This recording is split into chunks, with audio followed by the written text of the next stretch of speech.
New Durga jewellers Sirsa. Khariya वाले प्रभुजी सोनी व पीली मंदोरी वाले सज्जन सोनी का भारत सरकार द्वारा मान्यता प्राप्त मशहूर hallmark jewellery showroom new Durga jewellers Parshuram Chowk Sirsa. अधिक जानकारी के लिए संपर्क करें 9813932001 या 9466697217। हल्का रानिया क्षेत्र के थाना रानिया की बात है। गोड़ावाली गांव है उसके अंतर्गत, और 20 साल से पुराना कोई पारिवारिक झगड़ा था उनका खाले का। और जे निकाय चुनाव के बाद जिस तरीके से सत्ता पक्ष के लोगों ने पुलिस का दुरुपयोग किया और हमारी पार्टी से जुड़े हुए लोग थे जिनके खिलाफ जो धारा बनती ही नहीं थी वो लगाने का काम किया। 452 और 354 मोलेस्टेशन का होता है जो छेड़छाड़ का। खेत में झगड़ा हुआ और 452 किसी के घर में आकर के मारपीट हो तो लगती है। उसके बाद मैंने थाना प्रभारी को फ़ोन पे जब बात कही विजय अन्याय हो रहा है लोगों के साथ, तो उन्होंने कहा कि सत्ता पक्ष के लोगों का दबाव है मेरे ऊपर। तो मैं आपके माध्यम से पूछना चाहता हूं ये कि 13 या 15 थाने हैं मेरे ख्याल जिले के अंदर।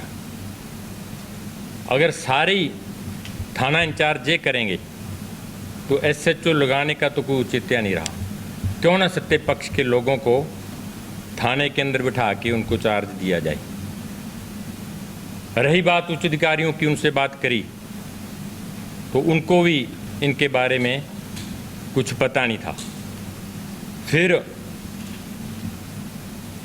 उनको कोर्ट में कल ही पेश करना था, लेकिन सत्ता पक्ष के लोगों के दबाव के कारण रात भर उनको थाने में रखा। 5 आदमी थे और आज सुबह कोर्ट में उनको पेश करने की बात कही। और दूसरी तरफ हमेशा पुलिस के सीनियर अफसर कहते हैं कि जनता के साथ मैत्रीपूर्ण भाव से हम लोगों को साथ जोड़ेंगे ताकि जिले का जो काम है ऐसे उलझे हुए उनको सॉर्ट आउट कर सकें।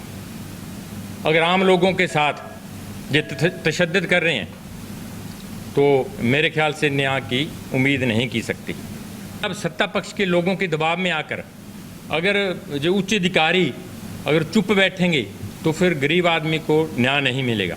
और 30 अप्रैल को एक थाना प्रभारी और था, वो रिटायर हुआ है 30 अप्रैल को। उसने इतना आतंक मचाया था रानी हल्के में, आप जाकर के देखो, पूछो। और लोग अब भी कोर्ट में जाने के लिए तैयार हैं। उनके खिलाफ मेरे ख्याल में कुछ तथ्य इकट्ठे कर रहे हैं। उन्होंने भी बड़ी करप्शन करी थी और लोगों को न्याय नहीं दिया।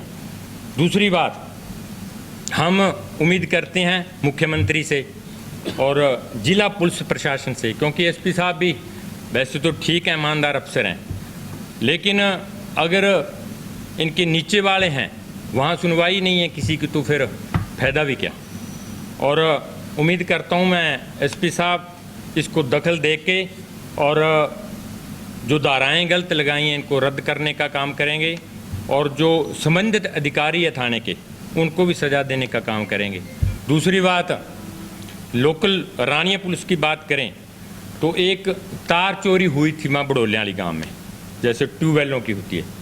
तो एक बड़ोलिया वाली गाँव के IPS अफसर हैं और उनका भी पर्चा दर्ज नहीं कराया, बड़ी मशक्कत करनी पड़ी उन्होंने। आप समझ गए होंगे मैं किसका कह रहा हूँ। और उन्होंने पर्चा दर्ज करवाया अपनी अप्रोच से, लेकिन जो और लोग बैठे हैं वहाँ उनका आज तक पर्चा दर्ज नहीं कराया। कि पर्चा दर्ज होएगा फिर उनकी ट्रेस करेंगे, फिर अनट्रेस पड़ा रहेगा, हमारे पे दबाव आएगा। इस कारण उन्होंने रांदी काट दी, पर्चा दर्ज करा ही नहीं।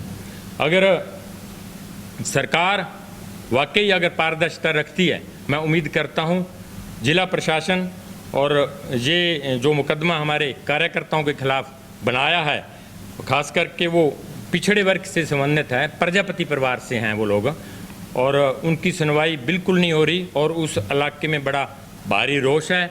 और अगर हमारी सुनवाई इसमें ना हुई, अगर संबंधित अधिकारियों को इसकी सज़ा ना दी जिन्होंने पर्चा दर्ज किया है, और एक जो आईओ है वहाँ, आईओ वाकई ही निष्पक्ष जांच करना चाहते थे वो जो आईओ है, लेकिन ऊपर जो सीनियर बैठे हैं उसके, उनके दबाव के कारण उसके भी हाथ खड़े हो गए। और मैं उम्मीद करता हूँ कि पुलिस के जो उच्च अधिकारी है ये सही फैसला देंगे, और अगर ना दिया तो इसी जगह पे फिर अगली प्रेस कॉन्फ्रेंस करके हम कोई घोषणा ऐसी करेंगे कि कोई एजिटेशन करें, चाहे कोई धरना दें। सर, इस मामले की अगर बात करें तो क्योंकि मैं इस मामले की बिल्कुल जड़ तक जुड़ा हुआ हूँ, मैंने भी 2-3 बार कवरेज इस मामले की है। हाँ जी। तो कहीं ना कहीं आपने जो है प्रेस कॉन्फ्रेंस करने से पहले दोनों पक्षों से बातचीत की कि कहीं इसको पुलिस केस जाने ही ना दिया जाए, समझौता करवा दिया नहीं, जाए? इनका 20 साल पुराना पारिवारिक है। इनके रिश्तेदारों में भी कोशिश करी समझाने की, चलो झगड़ा हो गया, जो धारा बनती है वो लगाओ। 452 और 354 तो मॉल स्टेशन का बनता है, वो तो बनता ही नहीं इसमें, चाहे किसी वकील से पूछ लो आप।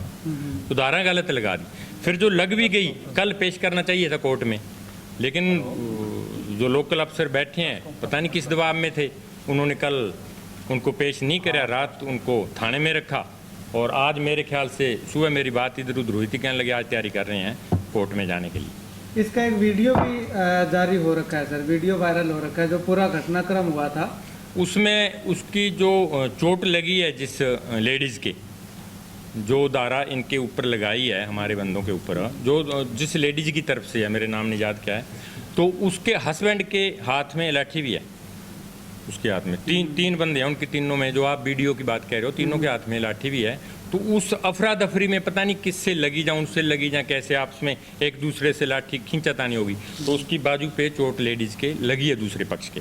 लेकिन जो धारा बनती है वो लगनी चाहिए, तो धारा गलत लगी है जो तो बनता नहीं था ना। मॉल स्टेशन का छेड़छाड़ का तो बनता ही नहीं, और 452 भी नहीं बनता। बिल्कुल जो वीडियो में देखोगे तो साफ दिखाई दे रहा है कि वो खेत में झगड़ा हुआ है। अगर दोनों पक्षों का समझौता हो जाता है तो धारा का तो कोई मैटर ही नहीं रह जाता। समझौता नहीं होता ना, 20 साल पुराना पारिवारिक है इनका। मेरे ख्याल से ये रिश्तेदारों ने भी कोशिश करी है और हुआ नहीं अभी तक। तो बाकी होगा तो अच्छी बात है, कुछ समझौता होता है तो अच्छी बात है। हम तो हमेशा पंचायती करते हैं।